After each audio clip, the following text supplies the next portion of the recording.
Konflik internal P3 Maluku memanas. SK PLT DPP picu penolakan kader. Dinamika politik di internal Dewan Pimpinan Wilayah atau DPW Partai Persatuan Pembangunan P3 Provinsi Maluku memanas setelah Dewan Pimpinan Pusat atau DPP P3 menerbitkan surat keputusan SK penetapan pelaksana tugas atau PLT Ketua Sekretaris dan Bendahara DPW P3 Maluku. Berdasarkan SK DPP P3 nomor 0056-DPP-W-Angka Romawi 2-2026 tertanggal 6 Februari 2026. DPP menetapkan Muhammad Risa Bahaweres sebagai PLT Ketua, Muhammad Husin Tuharia sebagai PLT Sekretaris, dan Hartini Wamnebo sebagai PLT Bendahara DPW P3 Maluku untuk masa bakti 2021 hingga 2026. Penetapan tersebut menggantikan kepengurusan sebelumnya yang dipimpin A. Aziz Hentihu sebagai Ketua, Rafiq Akbar Afifuddin sebagai Sekretaris, dan Naufal A. Karim sebagai Bendahara berdasarkan SK DPP nomor 0047-SK-DPP-W-Angka Romawi 8-2021.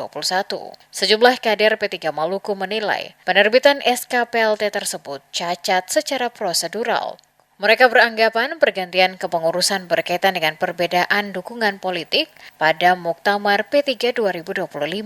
Kepengurusan lama disebut berada di kubu Agus Suparmanto dan Taj Yasin Maimoen, sementara DPP berada di bawah kepemimpinan Ketua Umum Muhammad Mardiono. Di tengah polemik tersebut muncul berbagai narasi di media sosial dan media daring yang menyebut penerbitan SK PLT sebagai upaya pembersihan terhadap kepengurusan lama. Isu tersebut memicu beragam tanggapan dari kader maupun simpatisan partai. Menanggapi hal itu, PLT Sekretaris DPW P3 Maluku, Muhammad Husin Tuharia menegaskan, penunjukan PLT merupakan kebutuhan organisasi dan sepenuhnya menjadi kewenangan DPP P3 sesuai mekanisme partai. Ia juga meminta agar berbagai narasi yang dinilai menyesatkan dihentikan karena tidak mencerminkan kondisi sebenarnya. Sementara itu, berdasarkan analisis Direktorat Intelijen Keamanan atau Ditintelkam Polda Maluku, dinamika internal P3 berpotensi menimbulkan spekulasi politik, penyebaran hoaks, hingga mempengaruhi stabilitas keamanan dan ketertiban masyarakat atau Kamtibmas apabila tidak dikelola dengan baik.